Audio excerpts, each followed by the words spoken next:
தமிழ் திரையுலகம் ஏவிஎம் குழுமத்துக்கு மிகவும் கடமைப்பட்டிருக்கு. அந்த குழுமத்தின் தலைவராக ஒரு பப்ளிக் ஃபேஸாக இருந்தவர் திரு சரவணன் அவர்கள்.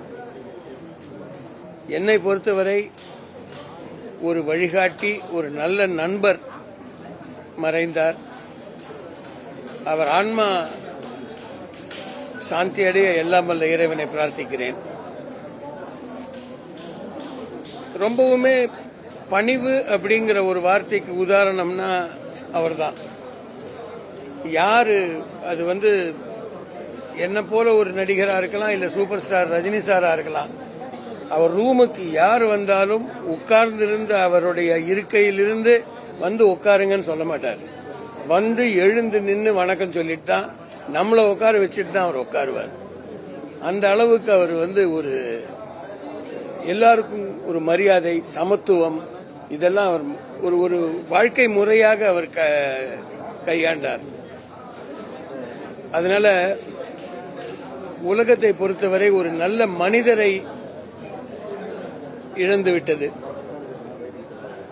இந்த துயரம் அவருடைய குடும்பத்தாருக்கு தாங்க முடியாத ஒரு விஷயம்தான். அவர்களுக்கு இதை தாங்கிக் கொள்ளும் தைரியம் வர வேண்டும், இறைவன் கொடுக்க வேண்டும். ஏவிஎம் நிறுவனத்துடைய சாதனைகள்னு எடுத்தா 1000 சொல்லலாம். ஒரே ஒரு விஷயம் என்னன்னா, 1934 இருந்து ஏவிஎம்மும் அவருடைய குடும்பமும் தமிழ் திரையோடு சேர்ந்து வந்திருக்கிறது.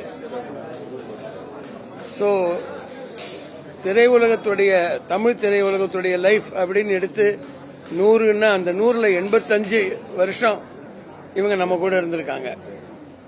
அதனால ரொம்ப பெரிய ஒரு ஸ்தாபனம். சமீப காலத்தில் அவங்க சின்ன திரையில நிறைய தொடர்கள் எடுத்தார்கள். அதில் எனக்கு ஒரு நிறைய பங்கு இருந்தது. அதை அளித்த திரு சரவணன் அவர்களுக்கும் ஏவிஎம்முக்கும் என்றென்றும் நான் கடமைப்பட்டிருப்பேன். அவங்க முதலாளி, தொழிலாளி, இல்ல நடிகர் அப்படி பார்த்ததே கிடையாது. திரு சரவணனோ திரு பாலுவோ ஒரு நண்பராக தான் என்னை பார்த்தாங்க. அதனால என்னை பொறுத்தவரை நான் சொன்ன மாதிரி ஒரு வழிகாட்டி மட்டும் இல்லை, ஒரு நல்ல நண்பரை இழந்திருக்கிறேன். அவர் ஆன்மா சாந்தி அடைய வேண்டும்.